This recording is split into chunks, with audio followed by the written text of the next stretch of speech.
गेल्या 4 दिवसांपासून तालुक्या या गावामध्ये जे आहे अंजनगाव खिलोबा गावामध्ये मोठा तणाव निर्माण झाला होता. मात्र आता अखेर हा वाद मिटलेला आहे. काय आपली पहिली प्रतिक्रिया आहे? काय हवा? नमस्कार जैन. आज पूर्णपणे आज अंजनगावमध्ये आणि पूर्ण माढा परिसरामध्ये शांतता आहे.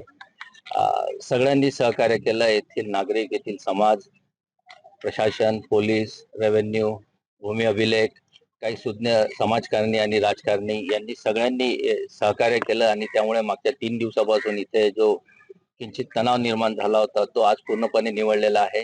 इथे जो वाद निर्माण झाला होता त्याच्यावर तोडगा काढण्यात आलेला आहे आणि कायद्याच्या चौकटीत बसेल अशा प्रकारे त्याचं सोल्युशन काढण्यात आलेलं आहे. यामध्ये अथकपणे माननीय पालकमंत्री आणि इतर माजी आमदार यांनी सुद्धा सहकार्य केलं.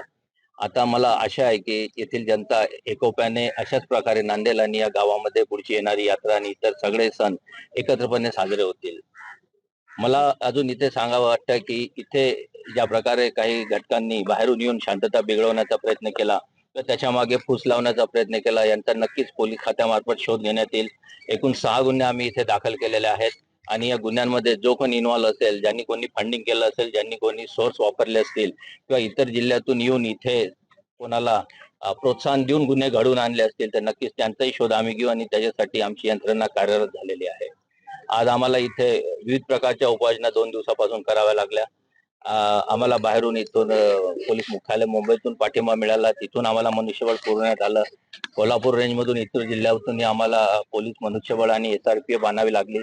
परंतु कोणताही इथे अनुचित प्रकार त्याच्यानंतर घडला नाही, जे सुरुवातीला थोडाफार गैरसमजुतीतून घडला.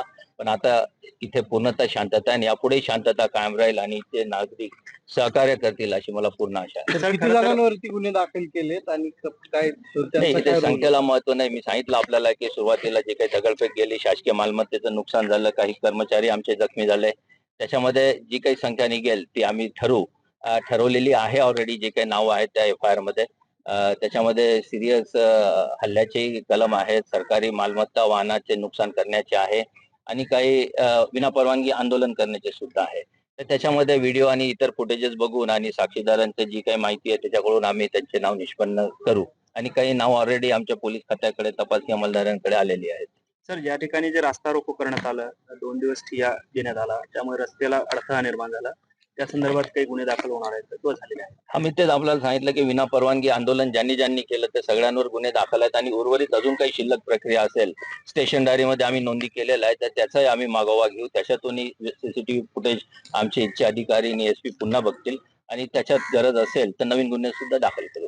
खरं तर राज्यभरात हे पेव जे आहे किंवा ही जी पद्धत आहे की अचानकपणे रातोरात पुतळे आणायचे, उभं करायचे, त्यामुळे कुठेतरी समाजाची शांतता बिघडते, पोलीस प्रशासनावर मोठा ताण निर्माण होतोय. काय उपाययोजना या संदर्भातले आपण काही करताय का किंवा त्या संदर्भात काही नियोजन आहे? याच्यामध्ये ऑलरेडी शासनाचं एक GR आहे, त्याच्यामध्ये जिल्हास्तरीय समिती आहे, त्याच्यामध्ये डिस्ट्रिक्ट मॅजिस्ट्रेट म्हणजे कलेक्टर अध्यक्ष असतात, पोलीस अधीक्षक आणि इतर खात्यांचे अधिकारी हे सदस्य असतात. याची एक प्रक्रिया ठरलेली आहे. शासकीय किंवा खासगी जमिनीवर पुतळे कसे बसवायचे तर त्याचे उल्लंघन करून जर होत असतील काही अनधिकृत कार्य त्यासाठी गुन्हे दाखल केले जातात. परंतु याच्यामध्ये आणखी उच्च स्तरावर, शासकीय स्तरावर विचार विमर्श सुरू आहेत. त्याच्यानुसार आणखी पुढे याच्यात काही सुधारणा होईल तर हा शासकीय कामकाजाचा भाग आहे.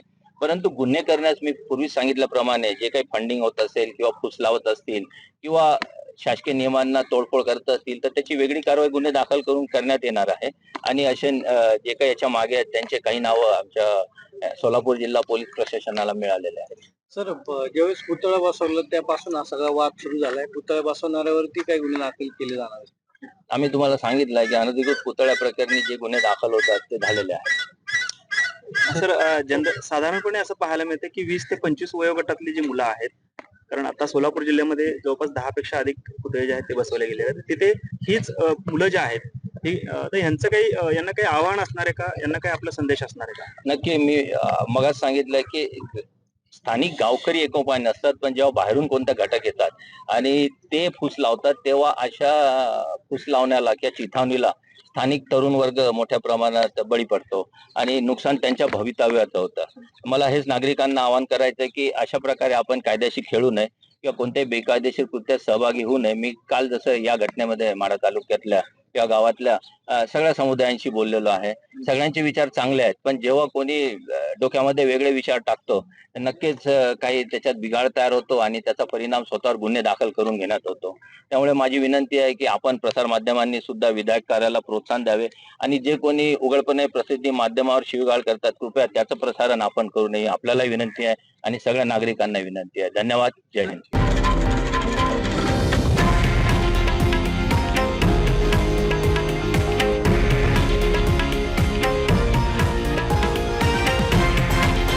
हे आहे देशातील नंबर 1 न्यूज नेटवर्क आणि आपण पाहत आहात TV9 मराठी, एकमेव.